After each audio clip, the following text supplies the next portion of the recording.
Hey everyone, how you doing?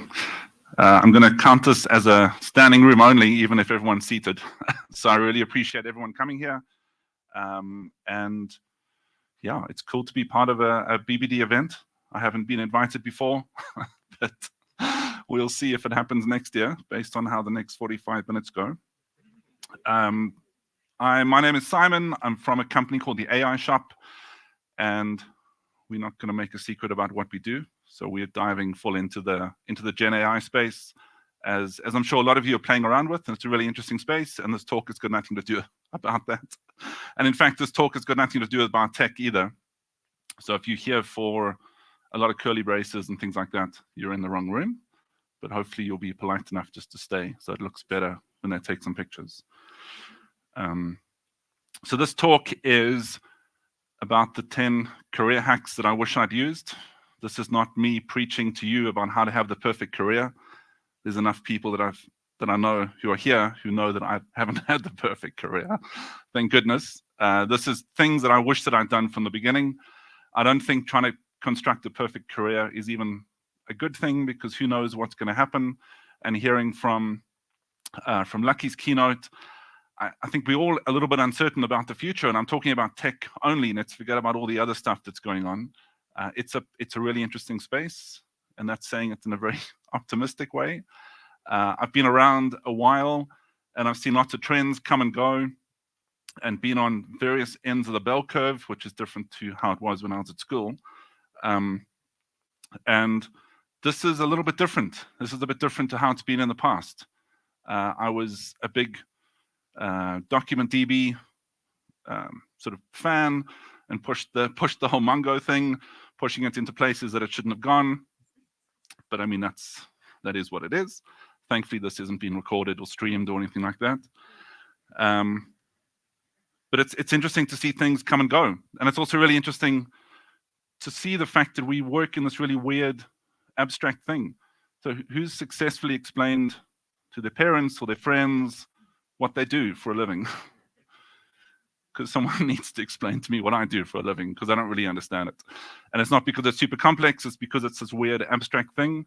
And the fact that we work at home, and I kind of go through more sort of tracksuit pants and t-shirts than I do shoes and socks. So I don't know whether that's a good thing or not. Even before COVID, I was working at home quite a bit, and I think my neighbors always thought that I was unemployed, just because when you've got to dress up to go to Builder's Warehouse, you know that there's maybe a bit of a problem. That hasn't got better, so thankfully I've dressed up for you all now. Yeah, thank you for that. Thank you for that. But the fact that we turn kind of curly braces into money is a really weird thing, and sometimes it is really as simple as that.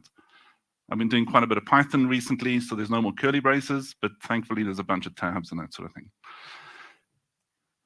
So this is going to be 10 things that I wish that I'd done. Some I do, some I don't do in concentration, but you kind of get the point about where I'm going. The first one is around this idea of having a beginner's mind, and it's become quite an exec kind of getaway kind of topic, beginner's mind and mindfulness, which is always a pity when it kind of goes all the way to that extreme. But thankfully, execs don't really necessarily learn from these getaways anyway. But the idea of a beginner's mind is going into a situation with an open mind and kind of a blank slate, as opposed to going in with sort of preconceived ideas. And it's so much easier to say than to do, because it's so difficult to not take what you've done in the past into a project or a new kind of new interaction. But trying to have this sort of blank, I mean, I've worked with a lot of people that have a very blank slate when they go into work, but that's not what I mean. But going in with a sort of open mind, I think, is a really important thing. And if you do that, it means that you're not going in with a sort of solution in mind before you even know what the problem is.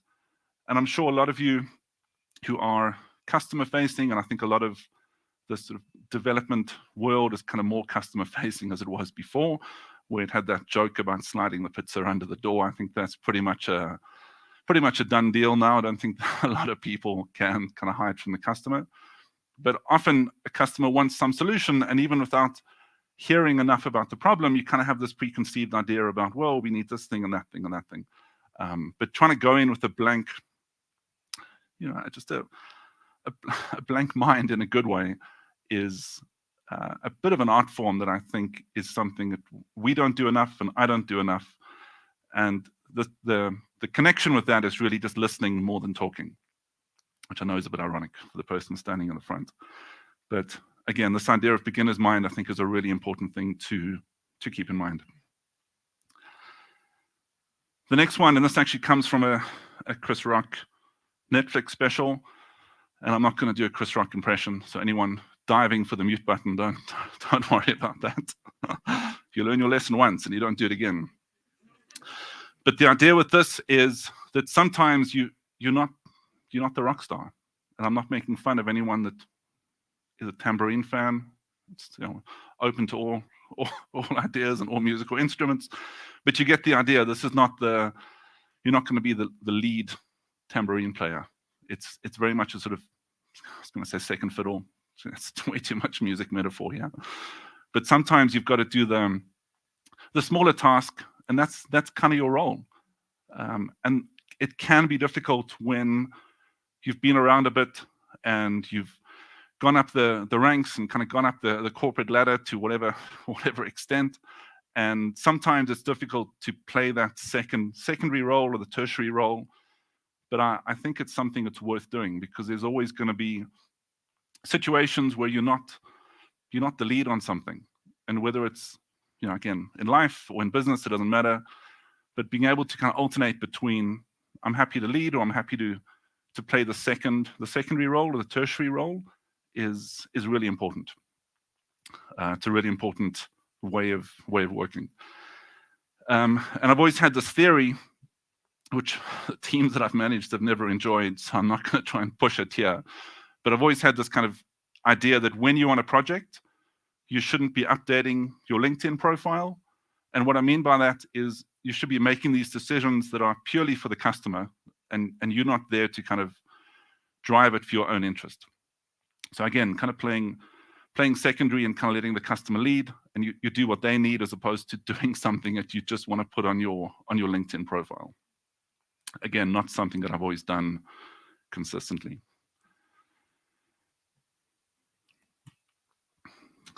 So the next one is around difficult conversations. And I think this is, again, a really important skill to have. I think there are people that are just naturally born in a way that they can have difficult discussions without making it seem and making everyone aware that it's a difficult discussion. And then there's people that are the complete opposite, that as soon as there's a difficult conversation, there's an immediate defensive posture or kind of aggressive posture or whatever it is. And I think, again, that's something that we kind of jump between these different personas. But being able to start a difficult conversation, or being able to be on the receiving end of a difficult conversation and being able to have a constructive interaction is a really important skill to have, and it's a really important skill to work on. We're not all kind of gifted with all these kind of magical abilities. I mean, myself for sure. So there are definitely things that you got to just kind of lean into and hopefully get honest feedback in a kind of safe environment from people that you actually trust, and be able to kind of work on these things that you're not naturally gifted at. And for me, certainly, difficult conversations is not something I'm naturally like a rock star at, and it's taken a lot of time. But I think this is something that is important to kind of think about and figure out kind of what's going on and kind of where you can improve things. And I remember a situation where we used to have offices in Midrand, and a customer used to come and visit us. But normally the visit was to be kind of on the aggressive with around things that didn't work and bugs and that sort of thing. Clearly not anything I was involved in if there were bugs, obviously. But it's difficult not to be defensive in that situation. when somebody's kind of critiquing what you do, the natural posture is like, I'm sure that there's not a bug, or show me the bug, or prove to me the bug exists, or something like that. And I think in that situation, what the customer wanted was not so much to be the aggressor, but more just to be heard. And it wasn't even about bugs or issues, because it was actually a very positive customer and a very positive client. But it actually turned out to be a lot more about the customer just wanting to be involved in the process and seeing how things were done. That was actually what their objective was. Partly that, and partly just wanting to leave their own office, I think. So maybe a 50-50 split between those two things. But it would have been really easy to just view them as the aggressor and to immediately get into some kind of conflict, whether it's an actual conflict or it's just a bit of a, developers kind of rolling their eyes, which I'm sure none of us have done with a customer. But it was one of these opportunities for a bit of a lesson learned.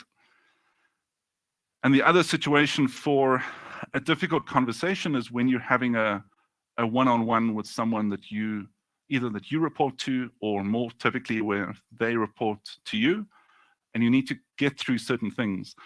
And there's a really interesting quote from the VP of VR at Meta. How's that for a job title? And what he says, his name is Mark Rabkin, he says, don't talk about any topic that you would discuss in the open. Sounds really weird. And the next part is, if it's safe enough to be overheard, it's not the right content for a one-on-one. And I think that's a really good framework to use when it comes to one-on-ones, which typically are these sort of quote-unquote difficult conversations.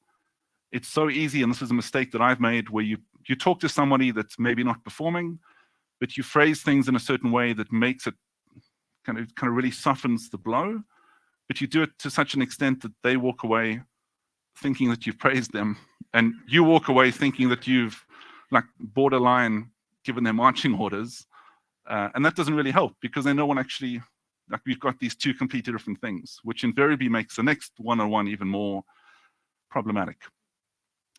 So using that framework of only discussing things that you wouldn't discuss in the open, I think is a really good framework, and it's definitely something that I try and use myself. So hopefully it's something that might make sense for you as well.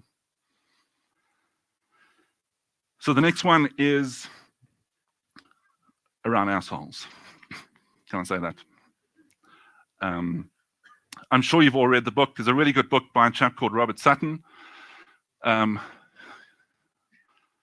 And the book is called The No Asshole Rule. And it's about not working for those kind of people. Making sure that your team is constructed in a way that you just don't tolerate people being like that. And I think that's a really good rule, is not to work with those kind of people.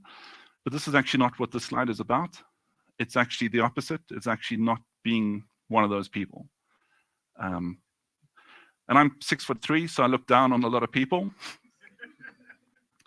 I was in a corporate gig for a while, and a chap who was, I don't know, 6'5" or 6'6", walked in the morning, and I said quite loudly in front of a lot of people, "You're one of the only people that I look up to in this organization," which I thought was hysterical. The general consensus of that wasn't very funny. But I mean, these things happen. So that's not an example of this. Obviously, that was me just trying to be funny. But I think it's really important to keep in mind that sometimes a joke for one person maybe isn't a joke for the other. And bringing, negative situations from home into the office or vice versa, I think that just opens up the doors for a lot of conflict. And certainly in an office environment, I think there's ways of projecting your thoughts in a way that isn't an attack on someone else. And again, it's one of these things that either you're born with that ability where you can say, sort of sharp things, but it comes across in a nice way, in a constructive way. And then there's others, maybe like myself, that are a little bit more kind of blunt. I had this sort of word tax. So I don't want to really speak too much during the day, so you've got to be quite terse. But I think it's something just to kind of keep in mind. Often it's the way that you respond, or maybe a terseness of an email can just come across in a very negative way, in a very aggressive way for someone who's maybe more susceptible to that. And this is where this idea comes in, is just being mindful of others and being mindful of how they feel about feedback. This is one of the reasons why I really wasn't a fan of Stack Overflow, because I felt that there was a bit of a concentration of aggression on those kind of sites. And I'm sure you've all seen it, where someone asks an innocent question and they kind of get attacked because they didn't know about something that was mentioned a year ago or something to that effect. And again, I think it's that problem itself has kind of gone away, because now you can ask the AI a question. I don't know who's thanking the AI, who's actually thanking a couple. Is that out of fear for what's going to happen next year, or? Yeah, I don't, maybe it makes me a bad person, but I don't say thank you. But we'll see who's right. Who knows when that's going to be? Perhaps soon, perhaps it's already happened and we just don't know. So yeah, this is just that idea of just not being that person in the team. I'm sure we've all worked with people that are toxic, however you want to define that. And then you've worked with people that aren't toxic and are actually really easy to get along with and really good for the team. And quite honestly, I'd much rather not work with the sort of proverbial rock star. I'd rather work with somebody who's competent, but also a good kind of team player, whatever that means to you. That's certainly my opinion, because ain't no rock star. The next one, and this is really funny, because a couple of these images I used DALL-E to generate, and I said, come up with the most complex software architecture. And I don't know what happened. Is it still showing the? I think that video is, yeah, now I've got to look at it on the screen as well. Okay. Let's just, sure, let's try and stop and restart.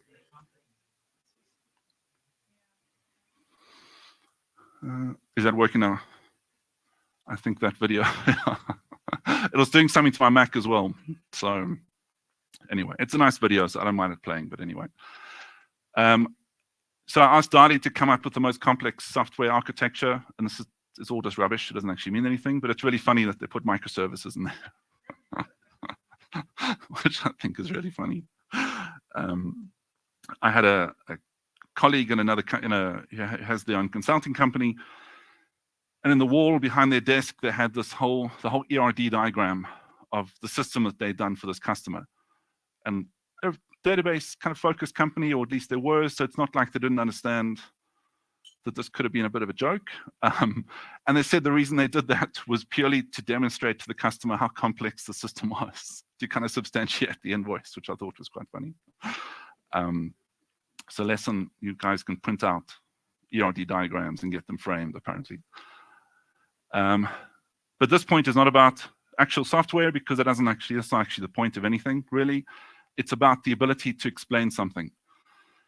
And I can't tell you how often, and as much as I'm kind of in the computer world, as we all are, where you listen to some people and you don't actually understand anything that they've said, because it's all jargon and design patterns and whatever else, and they just can't explain something even to like a fellow techie, which is either something that I must work on or something they must work on. And seeing as I'm standing in the front, I'm going to blame them for that one. But honestly, the ability to explain something, you don't want to take it to the extreme and obviously patronize someone, because that kind of backfires. But the ability to break down a problem and break down a concept is, I think, a lost art. And I've found it very useful to be able to explain things to customers without jumping onto buzzwords. And it's an issue in what we do, because often customers come to us with phrases like RAG and prompt engineering and whatever else. And this is coming from like some of our legal clients, which I'm always kind of wondering, like, is a sort of Leon Schuster kind of movie happening in the background, because that doesn't make sense for them to be talking about that, because then I'm kind of trying to figure out if they know what they're saying, and then do I adjust accordingly. But again, I think the ability to break down concepts and explain things as you would to a fellow human being, which is kind of what we're all dealing with. I think that is, again, a lost art and definitely something worth working on. And it doesn't mean that you have to oversimplify things, but just being able to break those concepts down. And I'm sure we've all worked with someone that has done some great over architecture in a project. And when you ask for information, they suggest you look at the Git commits. Has anyone been told that? I always have a knee-jerk reaction to that, which I'm not going to repeat, because it's kind of like saying to someone, if they want to learn something that exists on a Wikipedia article, don't look at the full article, just look at all the change logs over the last 10 years. It doesn't make sense. And I think that comes from an inability for them to explain something, potentially, possibly more likely the whole job retention thing. So kind of one of those two extremes. But being able to explain something, I believe, is very important. I don't know why that's blank. Okay. Yeah, I'm not a keynote. I'm not a keynote person. I don't know. That extra slide just slipped in. The next one is the idea that life is actually more important than work. I used to have this idea in my mind that if you left work at 5 o'clock, you weren't committed. And if you weren't going home and doing pet projects and launching sort of side projects and side businesses, that you clearly weren't dedicated to your craft. That was my view at some point. It's not my view anymore, because I don't think it's sustainable, number one. And number two, it doesn't mean that you're dedicated just because you're kind of burning yourself out. I've worked with a lot of people, and it's certainly affected me, and I'm sure it's affected a bunch of people here, where you push and you push and you push, and suddenly you just can't, and whatever that means to you, whether it's, the kind of proverbial wheels come off, or you get sick, or whatever happens, but you can't continue pushing yourself. There's got to be you've got to work in a way that's a lot more sustainable. And having the knowledge or the foresight to understand that life is actually more important, whatever life means to you, I think is something worth keeping in mind. And it doesn't mean that if you're leaving work at a certain time, or you're not volunteering to be on call the whole weekend, that you're not dedicated. I've seen teams and I've seen companies push that narrative, where if you're not, volunteering to be on call, and you're not doing, X, Y, and Z in addition to what you do between 8 and 5, or whatever the hours are, that there's suddenly a sort of red flag against your name. And I think the problem with that is not so much the individual, but I think it's the team and the team culture, which you can't really fix without editing. And often the people that need editing are not the individuals sort of on the ground. It's normally further up the ladder. But that's maybe a separate discussion. I always like pictures like this, where they show these great workstations. And I'm sure during COVID, for those that were in their careers prior to COVID and kind of through COVID, I'm sure a lot of you have, a space to work, and you've kind of set that up just to be kind of perfect for yourself. Myself as well. But I always find it funny where people take pictures of these great workstations, these kind of battle stations, and then forget about the fact that there's this huge, wonderful view of nature in the background. It's almost like, you're almost like putting a curtain up around there and just kind of putting your screens instead, which is not hugely different to what I've done, but that's not the point. So I think it's just important to just keep that in mind. And again, whatever it means to you to have a life, kind of just lean into that. I think that's certainly something I try to do. The next one, you can't really see the picture. There's a movie some years back called LA Story. Does anyone remember seeing that? Anyone over 40? So it's a really good movie. It's called LA Story. It's got Steve Martin. Couple of scenes kind of still hit home, especially with the way people were ordering coffee in one of the scenes where everyone's got their own this latte and this kind of milk and whatever else. Is quite funny. But anyway, in one scene, the main actor is delusional, not delusional. He's living in LA. So maybe that just summarizes the entire thing, which is probably not far off to living in Johannesburg. And on the mirror, he writes "bored beyond belief," which I think is quite an interesting anthem to have in your head. But this is not so much about being bored; it's around taking a risk. And there is a degree of privilege here, and I understand that not everyone is in a position to take an actual risk because you may have family or kids or whatever it is.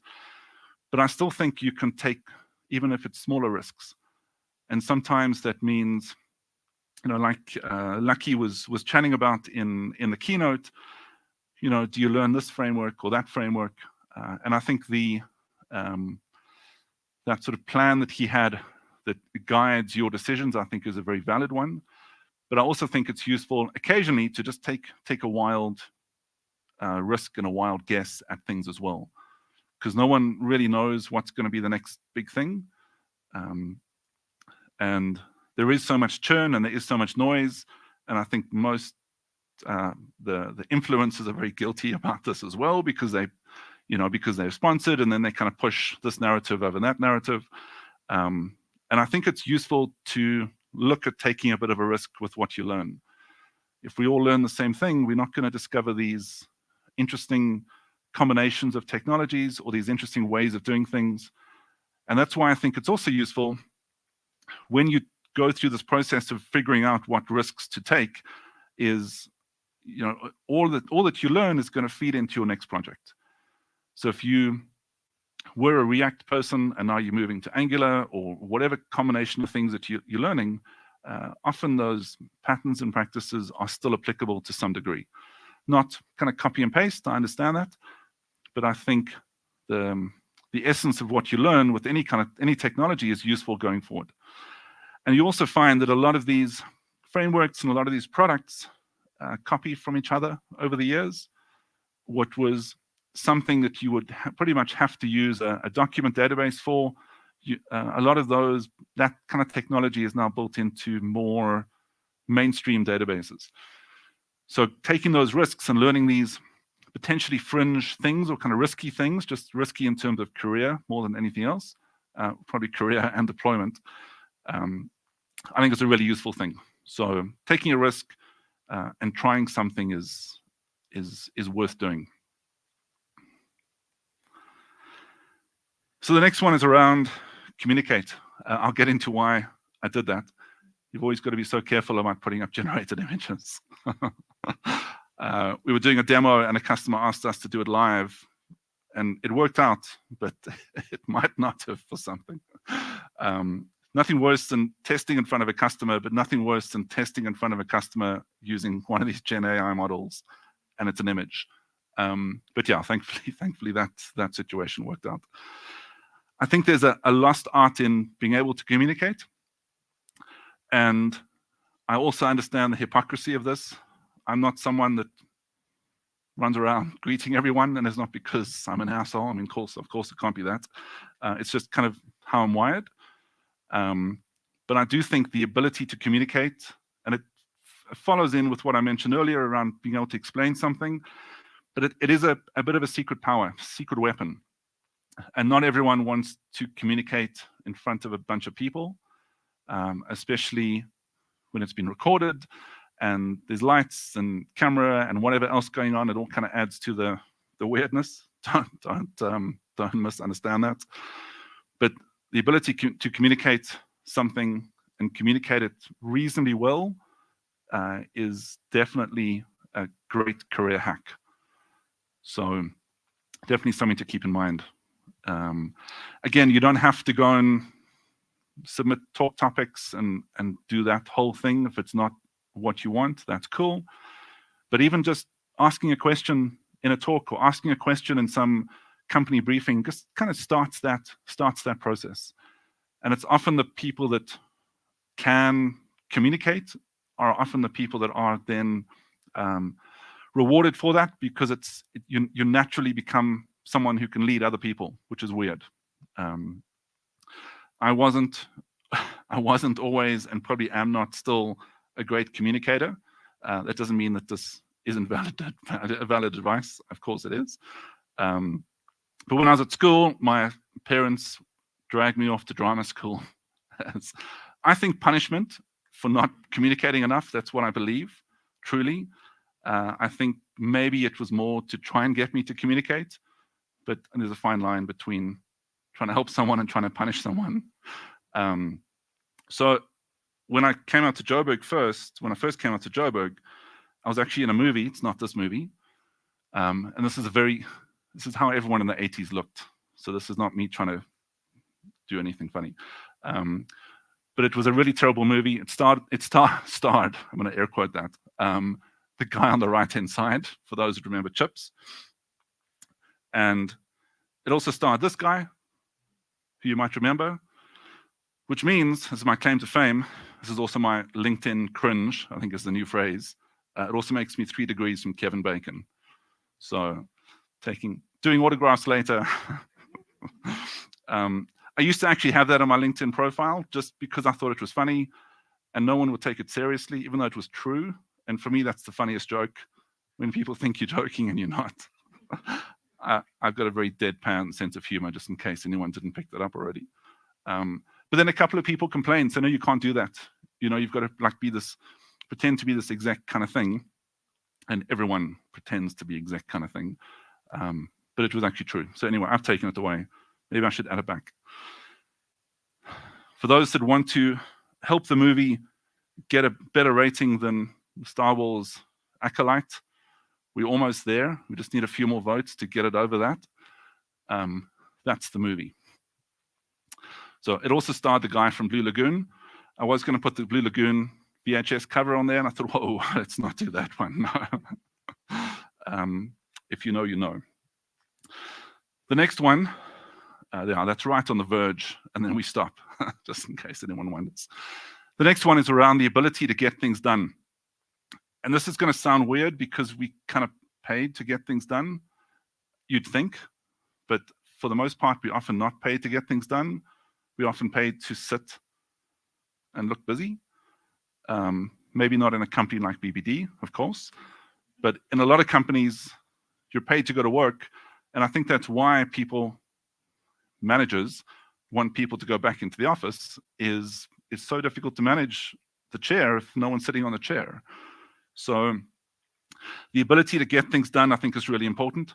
There's a great book by a chap called Joel Spolsky, who used to be really active some years ago, not really active anymore, but still all of his blog posts from years ago are still worth reading for those that haven't read it. And he has a book called Smart and Gets Things Done. I just saved you about $10 because that's pretty much what the book is about. That when you hire someone, you hire people who are smart and can get things done. Not or, you've got to and. So both things. And I think the ability to just execute and actually get things done is a little bit of a lost art. I'm sure we've all worked with people that almost want things on their to-do list, and that's kind of busyness enough, even if they don't do it, as opposed to just getting it done.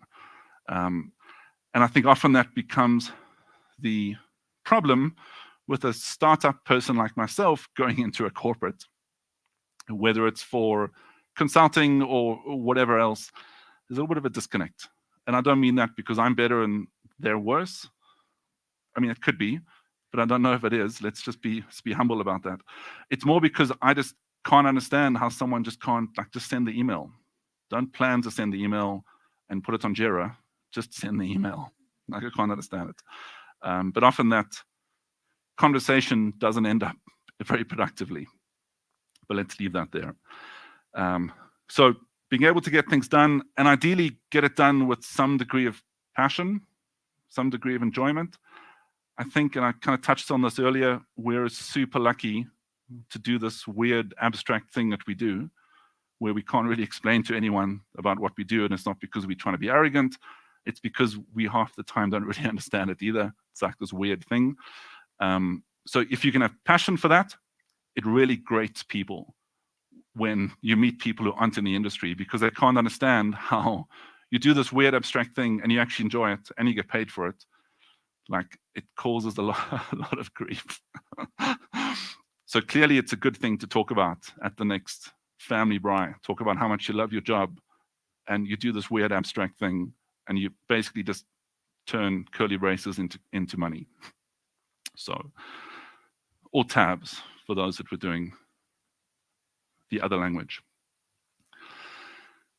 The next one, and this is my last one, is around this idea. When I was at school, the guidance counselor would talk about how you remember things for two reasons. One, because there's a physical impact, and the other is because there's an emotional impact. So that kind of those two things, combination or whatever, would imprint in your mind years and years later, and you would remember that. I'm sure they were right, and I don't say that about most teachers that I had at school, but I think there's an additional thing, and that's this magical timer that happens that kind of takes these snapshots and these photographs in your mind. And I'm sure you've all had that, where you remember like really stupid, mundane things, potentially in a really boring setting. Maybe your first job was somewhere boring and you kind of hated it, and you kind of have this picture in your mind of the broken chair or the broken table or whatever else, or the old computer they gave you, one of these sort of hand-me-downs that the corporates would do, and that kind of gets stuck in your brain forever. And my sort of target in life is to try and have as many good experiences as possible. So when that magical shutter happens, where it takes a snapshot, it's going to take a snapshot of something really cool, and not something where kind of hating being at work or hating the people around me, or combination thereof. And that's kind of the aim of what I want to do, is try and have as many good experiences as possible, and kind of get ready for that next magical snapshot that's going to happen, that's going to make me remember something. So to make sure it's a good setting as opposed to a bad setting. Yeah. And that's me. Cool.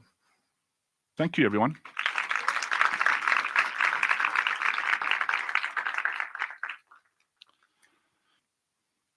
That's it.